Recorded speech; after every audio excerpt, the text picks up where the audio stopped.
La Halle aux Poissons se réinvente. Fermé au public depuis plusieurs années, un collectif d'architectes a remporté ce lieu dans le cadre du concours Réinventer le Havre.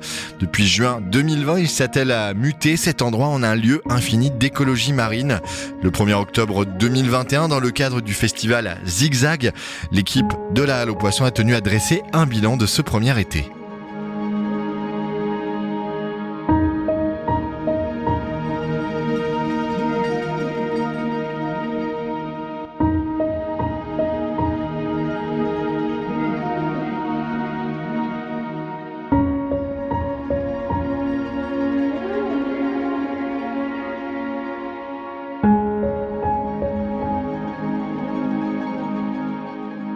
Eh bien, bienvenue à tous. Merci d'être présents.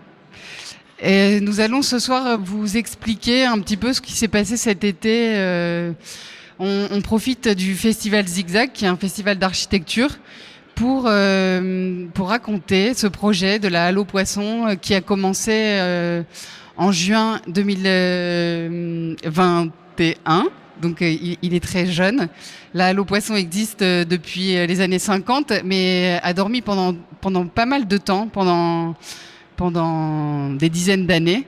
Et aujourd'hui, elle renaît d'une autre façon. C'était une criée professionnelle et elle a été mise en concours dans le cadre d'un concours qui s'appelle Réinventer le Havre. Et nous avons proposé de faire de ce lieu un lieu culturel, lieu infini d'écologie marine, avec un processus de construction original. Et voilà, vous allez assister du coup aux explications du démarrage de cette renaissance. Donc je vous présente Céline, qui fait partie de l'agence Encore Heureux, qui est un des membres du groupement qui participe à l'éclosion de ce site. Et Clémentine, qui est à mes côtés, qui est architecte aussi, toutes les deux sont architectes, et qui vont animer cette conférence ici. Et moi, je suis Marion Dutoit et je suis aussi sur le terrain voilà, avec Clémentine. Alors, à toi, Céline. Alors, bonjour à tous. Donc, effectivement, moi, je vais commencer par vous présenter un petit peu la genèse du projet de la Halle aux Poissons. Qui, comme l'a dit Marion, est né, en tout cas la manière dont on a fait projet à l'intérieur, né d'un appel à manifestation d'intérêt, donc dans le cadre de Réinventer le Havre, où 9 projets, 9 lieux étaient soumis à proposition d'activation de projets. Et donc nous avons décidé de proposer un projet sur la Halle aux Poissons. Donc ça c'était en 2018, c'est la ville du Havre qui a fait cet appel à manifestation d'intérêt. Et puis en 2019, donc nous avons été lauréats pour la Halle aux Poissons sur un projet un petit peu particulier, puisque on a proposé de créer du lien, essayer de se connecter avec l'institution publique.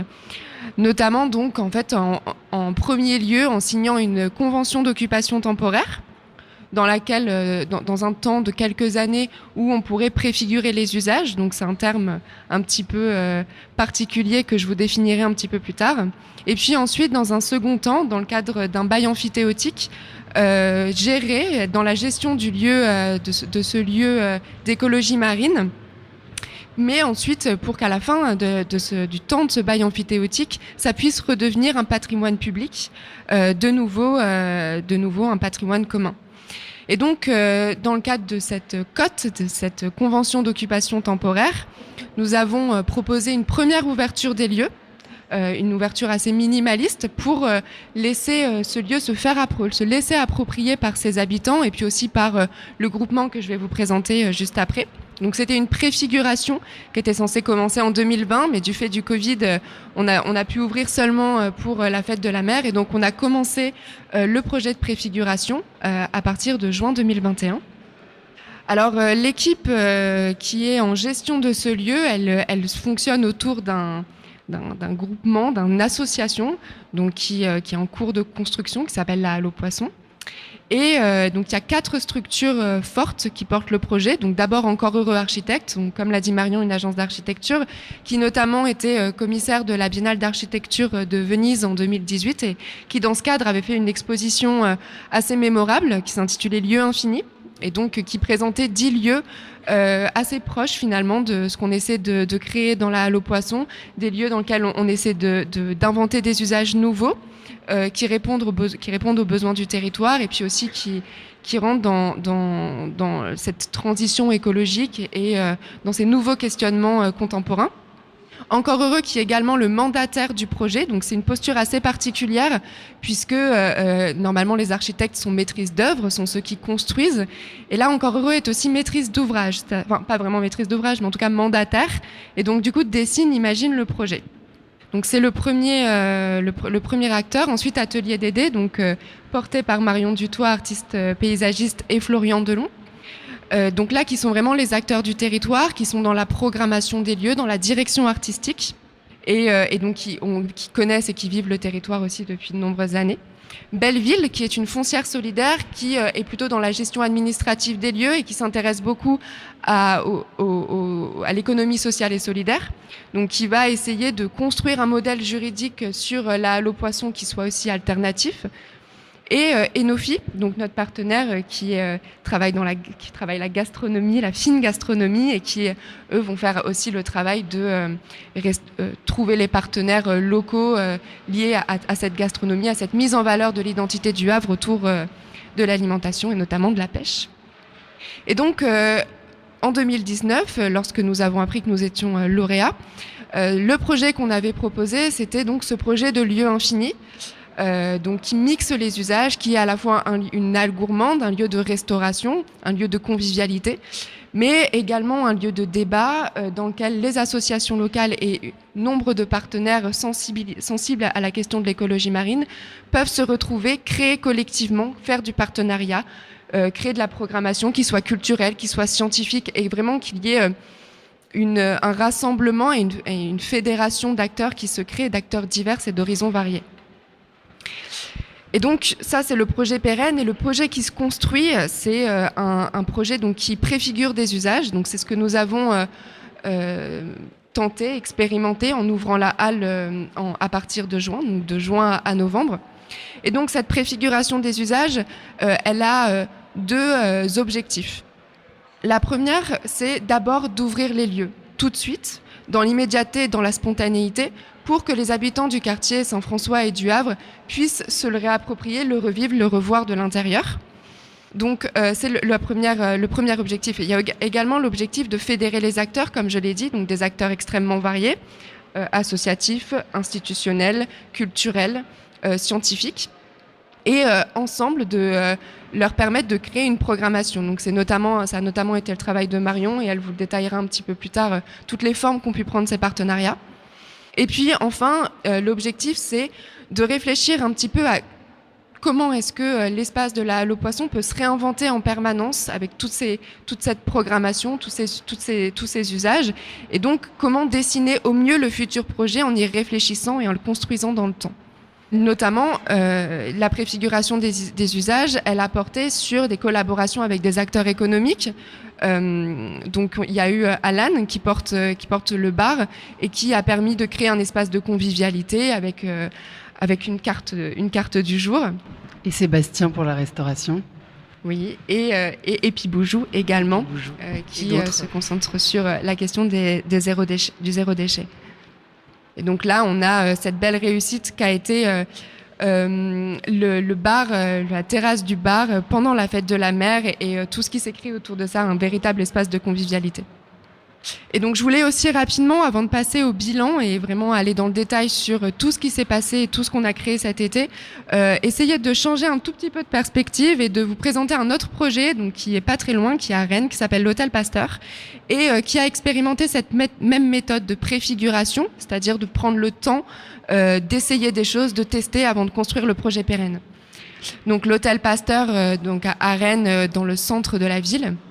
Donc il a encore pendant de longues années, pendant 5 ou 6 ans, donc c'est pas encore la même échelle qu'ici, mais c'est un bon exemple quand même, a testé et a fédéré énormément d'acteurs extrêmement divers de la ville de Rennes.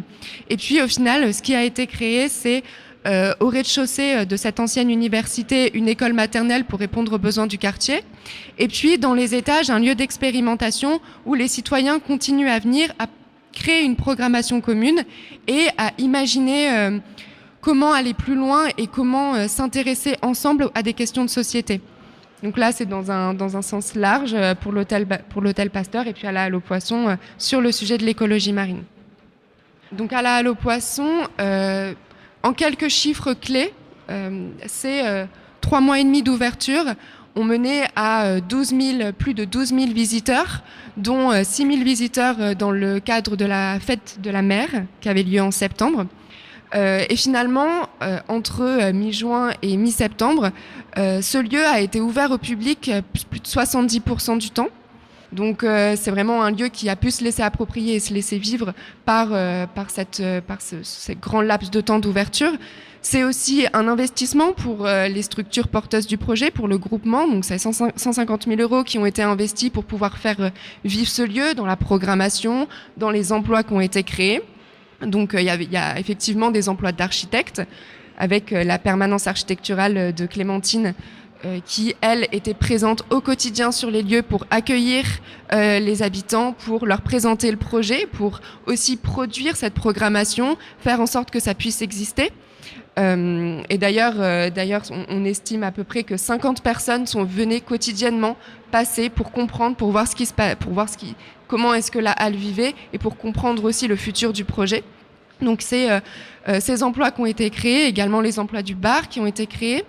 On a collaboré avec de nombreuses associations, donc 15 associations sont venues présenter leur travail et nourrir aussi la programmation de la halle, notamment dans le cadre des 27 ateliers. C'est des ateliers qui ont majoritairement été créés avec des associations.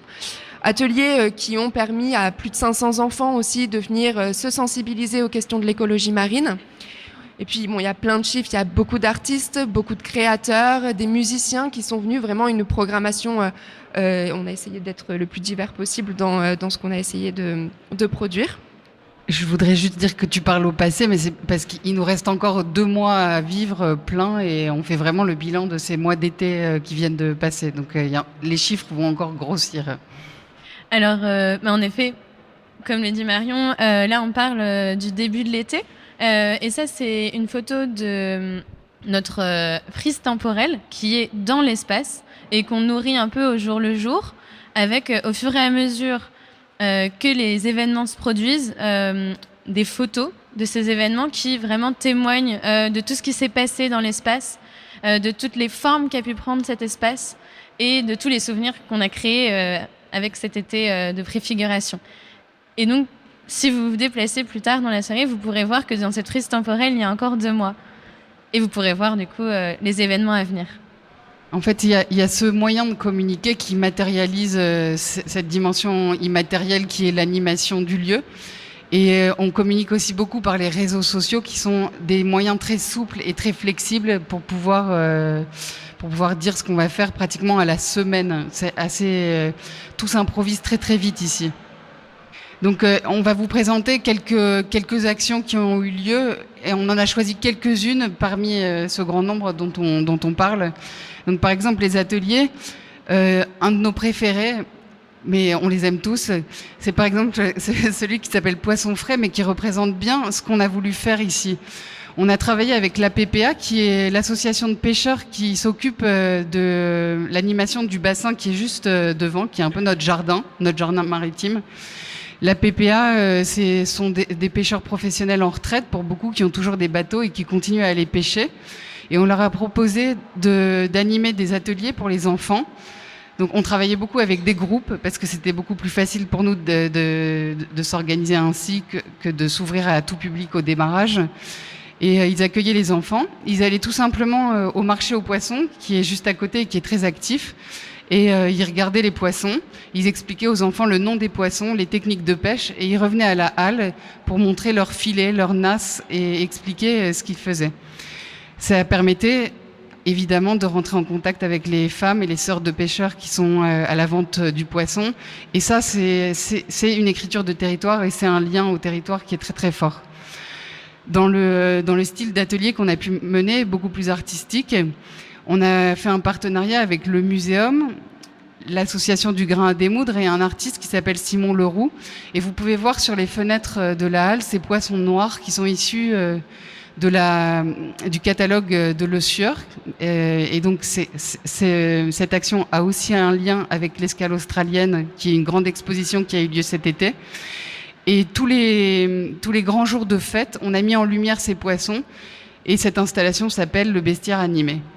C'était un atelier parce qu'en fait, tous les poissons étaient découpés à la main par plus de 80 mains. Voilà. Et le dernier donc, est plus scientifique. Pour exemple, c'est un partenariat avec le laboratoire de recherche de biologie marine de l'Université du Havre qui nous a prêté tout l'été un aquarium tactile. On recevait des enfants et on les invitait à venir observer la faune et la flore de notre littoral et de la toucher. Donc c'est un atelier avec une dimension très scientifique, mais qui pouvait s'adresser aussi à un public d'enfants handicapés très, très en recherche et en demande de sensorialité. Voilà. D'autres images qui illustrent les ateliers qu'on a pu faire. Ce qui est important, c'est que ça s'est déroulé ici et ça s'est aussi déroulé à l'extérieur. On est aussi beaucoup sortis et allés chercher de la matière dans notre environnement proche. Donc je peux citer, voilà, là d'autres. Donc je voulais parler juste la recherche de galets, par exemple, c'est une aventure assez chouette aussi, où on s'est rendu compte avec des enfants qui étaient issus beaucoup c'était l'association Saint-Thomas et les services de vacances de la ville, centre de loisirs, que les enfants connaissaient très bien l'histoire du Havre, où l'idée là-bas c'était d'aller chercher ces galets qu'on connaît tous, qui sont des briques érodées, traces de la démolition de la ville, qu'on a ramené ici au centre de la halle et qui constitue aujourd'hui un aquarium qui est encore en devenir. Donc ce projet n'est pas terminé et avec lequel on reconstruit une ville, et cet aquarium symbolise cette histoire havraise. Ici, quelques exemples aussi de collaboration artistique. On a invité une artiste, Karen Papachek, qui est franco-australienne, à venir montrer son travail. Il y a eu pendant un temps une grande sphère accrochée sous la voûte de la halle. On a fait une exposition en collaboration avec Yvan Le Soudier, qui est dans la salle là, pour rendre hommage à ce lieu et surtout apporter la matière historique pour pouvoir comprendre cet endroit où on habite. Et il en reste quelques traces là-bas sous les arcades. L'atelier avec le MUMA, qui a été aussi un vrai succès, où pendant quelques semaines on a eu ces poissons colorés qui ont été construits, bâtis avec Simon Le Sieur. Et ces poissons ont été suspendus quelques semaines dans la halle. Et puis en bas à gauche, j'aime bien montrer aussi cette image de Balise, qui est un partenariat en construction aussi avec le service des phares et balises, qui dépend du ministère de la Mer et qui est à quelques centaines de mètres d'ici, avec lequel sans doute l'été prochain on va concevoir des visites. C'est un monde assez magique de bouées géantes dans lequel les enfants pourraient rêver et comprendre surtout cet univers signalétique qui est celui qui nous environne concrètement. Les grands événements, alors ça c'est très important. En fait, la halle, la vie de la halle a été rythmée par des fêtes qui nous ont semblé incontournables pour certaines, et puis d'autres qu'on a construites un peu sur le pouce, on va dire. En gros, on s'était au démarrage fixé l'objectif d'être présent sur évidemment notre inauguration, la fête du maquereau, qui est une fête très intéressante puisqu'elle est la fête d'une ressource locale. L'arrivée du maquereau au Havre, c'est quelque chose. La fête de la mer, évidemment, et puis d'autres qui sont venus se greffer sur des fêtes havraises comme le festival Béton. On a aussi fait une projection de film, et puis la dernière, c'est la fête de la mer. En fait, cette énumération, c'est pour vous montrer que cet été, on a expérimenté, on a essayé beaucoup de choses. On a voulu voir ce qu'il était possible de faire, et surtout réaliser un peu nos imperfections et voir aussi ce qu'on allait devoir réaliser. Et ça, c'est l'image qui suit, je crois. Par exemple, cette table ronde, vous comprenez que l'acoustique est difficile. Et ben ça, par exemple, c'est une visée pour l'ouverture prochaine de faire un grand travail pour pouvoir accueillir beaucoup plus d'événements sonores, de la musique notamment. On a fait des expériences. On a une acoustique d'église en fait ici et il faut jouer avec. Il y a quelques instruments qui s'y prêtent bien et aujourd'hui on accueille Solène Chéniaud qui est là et qui va jouer tout à l'heure. Le violon par exemple, c'est un instrument qui prend une dimension assez gracieuse ici. Mais par exemple, on peut pas accueillir de batterie. C'est pas possible. Donc quand on peut, quand il fait beau, on place aussi des concerts sur l'extérieur et ça vient aussi participer à la vie du quartier. Voilà, alors on a fait aussi des privatisations. Ce soir, c'en est une forme, finalement, où à la suite de cette conférence, certains d'entre vous participeront au dîner. Mais on a accueilli des groupes, l'Université du tourisme durable, par exemple, il y a quelques jours, où 170 personnes ont mangé ici. Ça, c'était un séminaire pour l'association Léni, où il y avait aussi une centaine de personnes. C'est un lieu chaleureux. Bizarrement, dans sa dimension de halle de béton, on s'y retrouve plutôt bien. Et oui, alors là, c'est une carte qu'on a produite aussi dans le cadre du bilan demi-saison, qui permet un peu de se figurer les partenariats qui ont été réalisés pendant ces 3 mois et demi avec les acteurs du Havre et d'ailleurs. On est même allé un petit peu plus loin. Donc on voit que pour cette première édition, il y a eu surtout une fédération d'acteurs autour, dans le centre-ville du Havre, et puis aussi ailleurs, mais particulièrement. Et donc voilà, on voit la diversité. Il y a les acteurs culturels, les acteurs liés à l'environnement et à la science, universitaires, institutionnels. Et puis également à l'échelle du quartier Saint-François, ce sont des collaborations qui émergent et qui vont se développer l'année prochaine. Et donc là, pour conclure sur cette présentation, et ensuite on va passer aux échanges entre nous, et puis après ce sera l'échange avec vous, voir un petit peu, donc ça c'est la Halle aux Poissons telle qu'on l'a découverte, avant de répondre à l'appel à manifestation d'intérêt. Puis c'est la Halle aux Poissons le jour de la fête de la mer, plein de couleurs et plein de vie. Je propose de passer à l'échange. Donc je vais animer un petit peu ces questions et je vais commencer par toi Marion. Donc tu es paysagiste et artiste de formation et ça fait quelques années que tu vis au Havre, que tu explores cette ville et que tu crées des projets autour de son identité. Et donc moi, ma première question, ce serait, avant de proposer tous ces projets et toute cette programmation, est-ce que tu as eu une expérience de cette halle? Est-ce que tu l'as voyée? Est-ce que tu l'as connue? Est-ce que tu l'as vécue? Alors comme peut-être 80% des Havrais, je l'ai découverte par hasard quand quand le rideau était légèrement levé. En fait, c'est un lieu où quand on ouvre le rideau, les gens rentrent. Et donc moi, je suis rentrée comme ça par hasard. À peu près à mon arrivée ici. Et oui, je l'ai tout de suite aimé. Et ensuite, quand le concours Réinventer le Havre est arrivé, avec sa dizaine de sites très intéressants, il a été difficile de choisir, mais celui-ci était vraiment le lieu de cœur sur lequel on avait envie de travailler. Et alors, j'en profite aussi pour présenter un peu plus Clémentine et son parcours.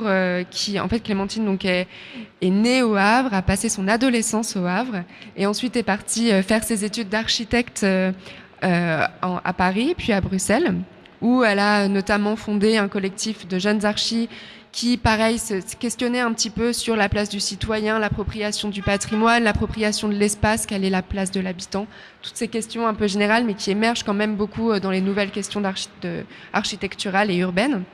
Et ensuite, elle est allée faire sa première permanence architecturale à Mayotte, sur un énorme projet de lycée des métiers. Et donc, j'en profite aussi pour t'interroger un petit peu. Ça revient aussi un peu à la question que j'ai posée à Marion, mais qu'est-ce que ça fait de revenir un peu sur le territoire qui t'a vu naître, qui t'a vu évoluer et revenir après ta formation d'architecte, ce que tu as pu mettre en place à travers le monde. Comment est-ce que tu reviens au Havre et est-ce que quelque chose de différent se crée dans ta pratique puisque c'est là où tu es né? En effet, je pense que j'ai énormément de chance de pouvoir revenir si tôt dans ma pratique au Havre et d'être pour cette permanence épaulée par mes proches, par tout leur sensible et toute l'histoire que j'ai avec cette ville, de pouvoir connaître déjà certains des acteurs avec lesquels on avait déjà des liens pour ce projet et de découvrir pour le coup plus en profondeur un quartier que je connaissais peu, comme beaucoup des Havrais, dans lequel je suis déjà passée, mais dans lequel je m'étais jamais tant posée. Là, c'est vrai que je me suis beaucoup posée. Et de découvrir tout ce rapport au maritime que, bien sûr, j'ai en tant que Havraise. La mer est au cœur de notre ville, mais le rapport vraiment à la pêche et à son histoire par ce lieu que j'avais pas du tout et que je découvre grâce aux pêcheurs de la PPA tous les jours, à la coopérative des pêcheurs, qui sont vraiment nos voisins et nos passants du quotidien.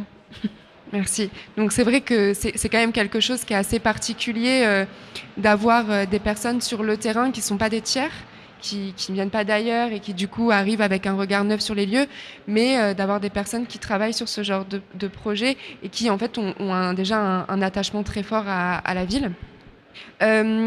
Après, un autre sujet que j'aimerais aborder, c'est plutôt sur cette importance de la fédération des acteurs et comment est-ce que peut-être vous avez donc plutôt toi Marion, mais également toi Clémentine dans la manière dont tu as produit la programmation, comment est-ce que tu as réussi à fédérer les acteurs autour de toi et autour du projet surtout, quelles sont les clés pour réussir à réunir des acteurs d'horizons aussi divers? En fait, c'est pas moi, c'est le thème de la mer. C'est que chacun a besoin de donner une visibilité à son travail, et c'est ce qu'offre ce lieu. Du coup, évidemment, il faut aller voir tout le monde. La relation individuelle est très importante, la rencontre est très importante, la rencontre physique. En temps de Covid, on n'aurait pas pu construire ce projet comme on l'a fait là. Ça se fait pas de loin. Et je pense que c'est juste l'opportunité de pouvoir montrer autrement aussi, et un désir aussi de sortir de son champ, parce que quand on vient ici, on propose déjà de s'exposer, ce qui n'est pas le cas de tous les métiers. Enfin, les pêcheurs, par exemple, sont pas forcément des communicants.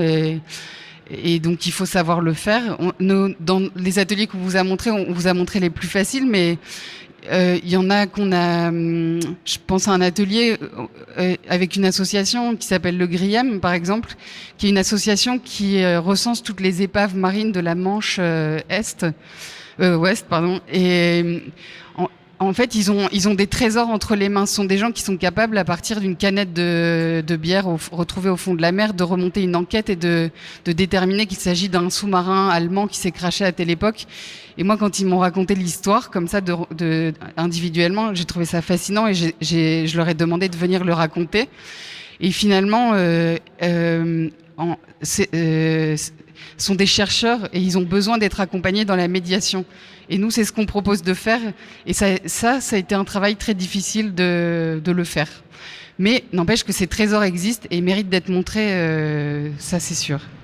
Oui, c'est ça. Et notamment pour le Griem, de raconter vraiment une histoire.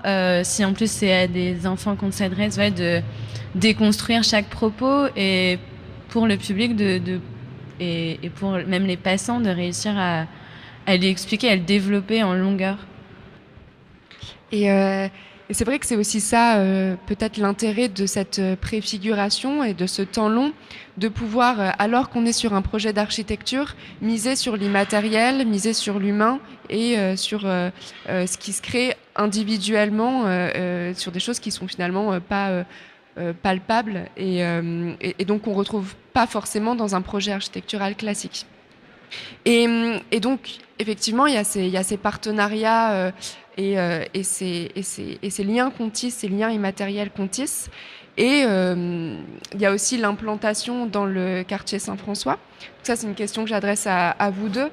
Là, en l'ayant vécu quotidiennement pendant 3 mois, est-ce que déjà vous avez des choses à dire sur l'impact que cette ouverture a eu sur le quartier? Est-ce qu'il y a des choses qui émergent selon vous? C'est certain on a des retours très positifs sur l'ouverture de ce lieu. Tout le monde s'interroge sur le fait qu'il ait dormi si longtemps. Donc là-dessus, il y a aucun doute. Je pense que les gens sont contents qu'il soit ouvert. Après, il y a des interrogations sur ce qu'on y fait. On parle de l'immatérialité et qu'on vous relate aujourd'hui et qui est très important d'expliquer. En fait, ce relais, cette médiation, elle est indispensable. Il faut qu'on puisse expliquer, être présent et raconter le devenir de ce projet et pouvoir communiquer beaucoup.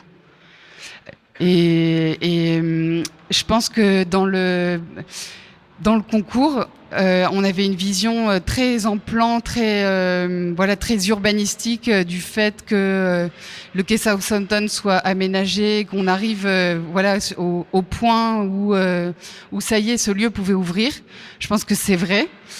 Mais c'est même tôt. L'ouverture de chez Lily nous a beaucoup ouvert aussi de passages mais on n'est pas encore tout à fait sur le chemin. On sait qu'il faudra signaler mieux nos ouvertures quand les jours sont longs et qu'il n'y a pas nécessité d'allumer la lumière à l'intérieur. C'est pas la lumière qui indique que c'est ouvert. Donc il faut qu'on travaille sur ce qui se passe à l'extérieur et en plus architecturalement parlant, ce lieu de l'extérieur n'est pas accueillant. Oui, après c'est ça, ce lieu donc en effet assez austère de l'extérieur pendant un très longtemps, on a connu comme au milieu d'un parking et non ouvert au public, sauf pour ceux qui sont assez âgés pour l'avoir connu actif. Mais en fait, donc on a énormément d'émerveillement quand les gens rentrent et beaucoup d'émotions souvent. Et après, c'est vraiment donc, ces personnes qui ont fait le chemin de venir jusqu'à l'intérieur, elles reviennent souvent, soit pour manger, se poser, ou juste se balader dans l'espace, découvrir les nouvelles choses qui arrivent. Parce que là, vous avez cette photo donc, qui est un peu l'issue de l'été. Et en effet, à l'issue de l'été, là, elle a énormément vécu. Elle est devenue, elle a énormément traversé de choses, de temps et de petites patiences qu'on y a mises. Mais et les gens s'en rendent compte, donc c'est assez agréable. Et les gens ont envie de participer. On a hâte que ce soit ouvert plus longtemps, avec plus de force. Voilà. En tout cas, la piétonisation du quartier nous aide beaucoup. Très bien, merci. Et effectivement, donc finalement, ce qu'on disait sur les deux intérêts de la préfiguration d'usage qui sont fédérer, ouvrir le lieu, le faire découvrir, donc fonctionne avec des habitants et qui sont émus à l'arrivée. Et puis aussi cette volonté dans la préfiguration des usages de tester des choses et également de savoir sur quoi travailler. Donc la question de l'insonorisation, de la signalétique, de comment montrer que le lieu vit. Donc c'est aussi des indications, des leçons que vous tirez maintenant pour faire un projet architectural ensuite qui n'en sera que meilleur. Merci. Et je vous propose de passer peut-être à un échange avec vous, s'il y a des questions. On peut venir manger tous les jours ? Enfin, je connais pas j'ai vu pendant la fête de la mer qu'il y avait de quoi se restaurer. Et donc, question pratique, quand est-ce qu'on peut venir manger ? Eh ben, ça a beaucoup évolué pendant l'été. Le lieu a vraiment grandi au fur et à mesure. Et donc, depuis août, on peut venir boire un verre et grignoter un bout à partir de 16h. Et le jeudi, vendredi, samedi et dimanche, on peut aussi venir manger des fish and chips, des akras, des arancini au gorgonzola et plein d'autres choses que nous prépare Seb. Et on peut aussi venir récupérer des courses et manger des petites choses des Piboujoux. Manger des poireaux. Non, merci. Plus une anecdote. Vous parliez tout à l'heure de la sonorisation de l'espace. Je pense que vous connaissez la chapelle Corneille à Rouen, qui a mené effectivement une expérience assez longue mais réussie, je crois, sur cette voûte qui permet aujourd'hui de faire une programmation musicale assez fournie et riche. Alors effectivement typée, pas de batterie, pas de rythmique, mais je crois qu'ils ont trouvé un public et un vrai succès, quoi. Voilà. Merci, c'est prometteur. Et donc ce soir, on continue. Nous, enfin, je sais pas si vous restez tous, mais je crois pas. Mais pour vous mettre l'eau à la bouche, on fait un dîner du coup avec le chef Gabin Bouguet du restaurant Le Donjon, Clément Mazzoni qui va nous préparer un dessert spécial pour la halle. Je peux peut-être vous révéler un petit peu. C'est un petit gâteau en forme de pentagone avec au cœur un caramel à l'eau de mer. Et puis plein de surprises. Vous avez sur vos têtes des peintures qui sont réalisées par une chef restauratrice qui s'appelle Virginie Guittard, qui ce soir ne cuisine pas. Elle va peindre en direct un tourteau. Et ce qui me donne l'enchaînement suivant, on accueille aussi une surprise, Christophe Le Boucher, qui est expert en pêche au tourteau et qui va nous faire une visite à sa façon pendant le cocktail qui va avoir lieu là bientôt. Christophe est guide conférencier et il connaît très bien la ville du Havre et il va nous parler de la halle aux poissons mais aussi de l'histoire des bassins tout autour. Voilà. J'oublie peut-être des surprises mais voilà. Et puis il y a Solène qui va commencer à jouer. Et bonne soirée à vous, avec ou sans nous.